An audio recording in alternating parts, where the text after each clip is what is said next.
കേരളത്തിലെ തദ്ദേശ സ്വയംഭരണ തെരഞ്ഞെടുപ്പ് കഴിഞ്ഞിട്ട് 2 ആഴ്ചകൾ കഴിഞ്ഞു. കേരളം മുഴുവൻ ഉറ്റുനോക്കുന്ന ഒരു മേയർ കാൻഡിഡേറ്റ് തിരുവനന്തപുരത്ത് നിന്ന് ആരാണ് എന്നാണ്. ചരിത്രത്തിലാദ്യമായി BJPക്ക് കേരളത്തിൽ ലഭിക്കുന്ന കോർപ്പറേഷനിലോ ലഭിക്കുന്ന ഒരു അധികാരമാണ് തിരുവനന്തപുരം കോർപ്പറേഷൻ. നമുക്കറിയാവുന്നതുപോലെ 50 സീറ്റുകൾ നേടി BJP ഒറ്റക്കക്ഷിയായി ഒന്നാമതെത്തി.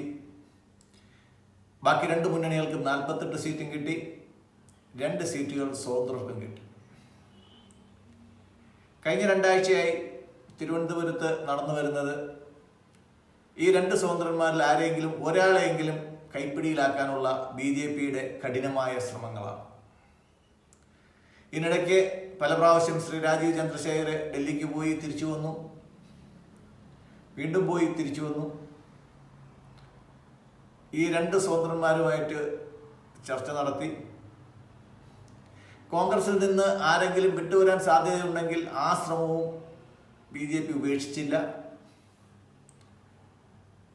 എന്തായാലും BJP അധികാരത്തിൽ വരും എന്നുള്ളതിനകത്ത് ആർക്കും സംശയമില്ല. 26-ാം തീയതി BJPയുടെ മേയർ കാൻഡിഡേറ്റിനെ പ്രഖ്യാപിക്കും. പക്ഷേ വിഴിഞ്ഞത്തെ തിരഞ്ഞെടുപ്പ് കൂടെ കഴിയുമ്പോൾ 51 സീറ്റുകൾ ഇല്ലെങ്കിൽ തിരുവനന്തപുരത്തിൻ്റെ ഭരണം 6 മാസം കഴിഞ്ഞിട്ട് വീണ്ടും പ്രതിസന്ധിയിലാവും.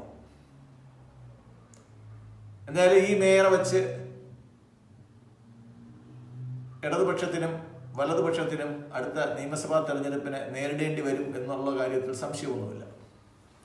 പക്ഷെ അത് കഴിഞ്ഞ് ഈ BJPക്ക് മറ്റുള്ളവർ പിന്തുണ നൽകിയില്ലെങ്കിൽ ഭരണത്തിൻ്റെ പ്രതിസന്ധിയിലാക്കാനും മേയറെ മാറ്റാനും അവിശ്വാസ പ്രമേയമൊക്കെ കൊണ്ടുവരാനുമുള്ള സാധ്യതകൾ ധാരാളമാണ്. ഇതെല്ലാം മനസ്സിലാക്കി ഒരു ഇൻ്റർവ്യൂവിൽ ശ്രീ പാറ്റൂർ രാധാകൃഷ്ണൻ പറയുന്നുണ്ടായി, അദ്ദേഹം സ്വതന്ത്ര MLA, സ്വതന്ത്ര കൗൺസിലറാണ്. അദ്ദേഹം നേരത്തെ തിരുവനന്തപുരം പ്രസ് ക്ലബിൻ്റെ സെക്രട്ടറിയും പ്രസിഡന്റുമായിരുന്നു. അറിയപ്പെടുന്ന പൊതുപ്രവർത്തകനാണ്. 3 മുന്നണികളെയും തോൽപ്പിച്ച് തറ പറ്റിച്ച് ജയിക്കാനുള്ള ജനകീയത ഉള്ള ഒരു വ്യക്തിയാണ് അദ്ദേഹം. അദ്ദേഹം പറഞ്ഞത്, എൻ്റെ മണ്ഡലത്തിന്, അതായത് എൻ്റെ വാർഡിന് പരമാവധി വികസനം നൽകാൻ തയ്യാറെടുക്കുന്നവരുമായിട്ട് ഞാൻ കൂട്ടുകൂടും എന്നാണ്. അതായത് BJPയോട് ഉള്ള ഒരു അസ്പൃശ്യത അദ്ദേഹം പറഞ്ഞില്ല. കാര്യം പറഞ്ഞിട്ട് കാര്യമില്ല എന്ന് അദ്ദേഹത്തിന് അറിയാം. അപ്പോൾ ഈ സമയത്തിനിടയ്ക്ക് ഡെപ്യൂട്ടി മേയർ സ്ഥാനം എന്തായാലും അദ്ദേഹത്തിന് ലഭിക്കാനുള്ള സാധ്യതയില്ല. അപ്പോൾ ഈ കാലഘട്ടത്തിനിടയ്ക്ക് കിട്ടാവുന്നത് പരമാവധി വിലപേശുക എന്നുള്ളതായിരിക്കാം അതിൻ്റെ ഒരു ഉദ്ദേശം.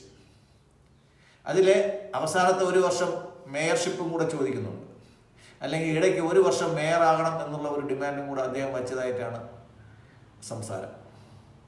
എന്തായാലും ന്യായമാണ്. 1 വർഷം അദ്ദേഹം ചിലപ്പോൾ തിരുവനന്തപുരത്തിൻ്റെ മേയർ ആയെന്നിരിക്കാം. അങ്ങനെ ഒരു ഓഫറും പുള്ളിക്കാരന് വെച്ചിട്ടുണ്ട്. എന്തായാലും BJP അല്ലാതെ വേറൊരു ഓപ്ഷൻ ശ്രീ പാറ്റൂർ രാധാകൃഷ്ണൻ ഇല്ല. അങ്ങനെയെങ്കിൽ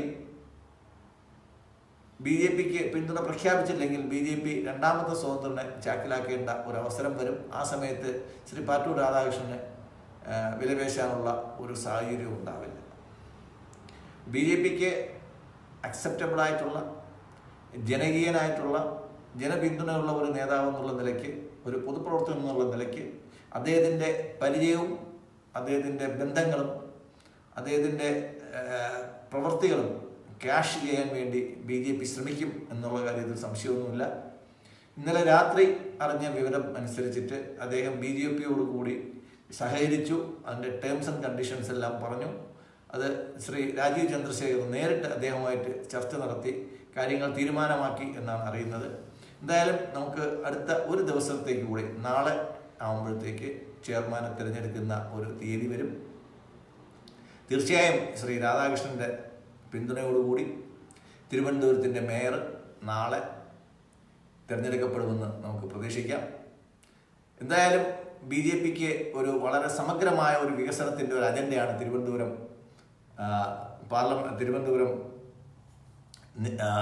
നഗരസഭയ്ക്ക് വേണ്ടിയിട്ടുള്ളത്. നമുക്കറിയാവുന്നതുപോലെ കേരളത്തിൽ ഏറ്റവും കൂടുതൽ BJPക്ക് സാധ്യതയുള്ള ഒരു മണ്ഡലമായിട്ട് അറിയപ്പെടുന്നത് തിരുവനന്തപുരമാണ്. തൃശ്ശൂർ ശ്രീ സുരേഷ് ഗോപി ജയിച്ചത് മറ്റു ചില കാരണങ്ങളുണ്ടായിരിക്കാം. പക്ഷേ തിരുവനന്തപുരം ട്രഡീഷണലായിട്ട് നമ്മൾ ഓർക്കുകയാണെങ്കിൽ വളരെ കാലം മുമ്പ് ശ്രീ കേരളവർമ്മ രാജ ഹിന്ദു മുന്നണി സ്ഥാനാർത്ഥിയായി തിരുവനന്തപുരത്ത് മത്സരിച്ച കാലത്തേക്ക് നമ്മൾ പുറകോട്ട് പോയി കഴിഞ്ഞാൽ അന്ന് തന്നെ തിരുവനന്തപുരത്ത് 1 ലക്ഷം വോട്ട് നേടാൻ അന്നത്തെ ഹിന്ദു മുന്നണിക്കും BJPക്കും സാധിച്ചിരുന്നു എന്നുള്ള കാര്യം നമ്മൾ മറക്കണ്ട. അപ്പോൾ അതിൽ നിന്നും തിരുവനന്തപുരം കോർപ്പറേഷൻ്റെ ഭരണം പിടിക്കുന്ന ഒരവസരത്തിലേക്ക് എത്തുന്നു എന്നുള്ളത് വളരെ നിർണായകമായ ഒരു കാര്യമാണ്. BJPയെ സംബന്ധിച്ചിടത്തോളം മറ്റുള്ളവർ ഏറെ ഭയക്കുന്ന ഒരു കാര്യം, ഒരിക്കൽ അവർ അധികാരത്തിൽ വന്നു കഴിഞ്ഞാൽ പിന്നെ അവർ അധികാരത്തിൽ നിന്ന് ഇറങ്ങാറില്ല എന്നുള്ള ഒരു പേടിയാണ് CPMനും കോൺഗ്രസിനും പൊതുവേ ഉള്ളത്. അതുകൊണ്ട് തന്നെയാണ് ശ്രീ ശബരിനാഥനെ പോലുള്ള ഏറ്റവും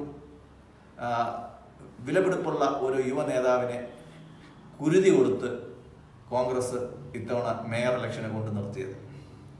നമുക്കറിയാം, ശ്രീ ശബരിനാഥ് ജയിച്ചാലും തിരുവനന്തപുരത്തിൻ്റെ മേയറാകാൻ പോകുന്നില്ല.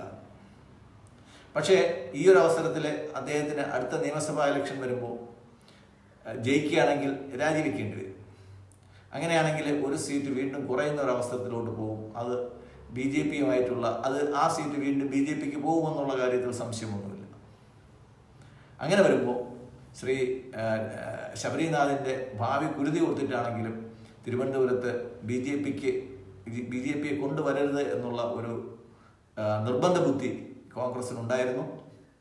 കമ്മ്യൂണിസ്റ്റ് പാർട്ടിക്ക് 40 വർഷമായിട്ട് നിലനിർത്തി വന്ന അധികാരം ജീർണിച്ച് ഇനി ഒരിക്കലും തിരുവനന്തപുരം കോർപ്പറേഷനിൽ വരാത്ത ഒരു അവസരത്തിലേക്ക് പോയി എന്നുള്ളത് വളരെ ദയനീയമായിട്ടുള്ള ഒരു പരാജയമായിരുന്നു. എന്തായാലും നാളെ തിരുവനന്തപുരം മേയറായി പുതിയൊരു വ്യക്തി ചാർജ് എടുക്കുകയും ഡെപ്യൂട്ടി മേയറായിട്ട് എൻ്റെ എല്ലാ പ്രതീക്ഷയും ശ്രീമതി ശ്രീലേഖ IPSലാണ്. അവർ തിരുവനന്തപുരത്തിൻ്റെ നഗരസഭാ അധ്യക്ഷയായി ചുമതലയേൽക്കും. BJPയിൽ ചിലപ്പോൾ ഒരു സർപ്രൈസ് കാൻഡിഡേറ്റ് ഉണ്ടായെന്നിരിക്കാം. എന്തായാലും ജയിച്ച 50 കൗൺസിലർമാരിൽ 50 പേരും മേയറാവാൻ യോഗ്യതയുള്ളവർ തന്നെയാണ്. നാളെ ചാർജ് എടുക്കുന്ന മേയർ അടുത്ത 41 ദിവസത്തിനകം പ്രധാനമന്ത്രി തിരുവനന്തപുരം സന്ദർശിക്കുകയും പുതിയ പദ്ധതികൾ പ്രഖ്യാപിക്കുകയും തിരുവനന്തപുരം നഗരസഭയെ നമ്മുടെ ഇൻഡോർ പോലെ ഒരു മാതൃകാ നഗരമായി തീർക്കാൻ BJPക്കും കേന്ദ്ര ഗവൺമെൻറ്റിനും ശ്രീ രാജീവ് ചന്ദ്രശേഖർക്കും കഴിയട്ടെ എന്ന് ആശംസിക്കുന്നു. നന്ദി, നമസ്കാരം.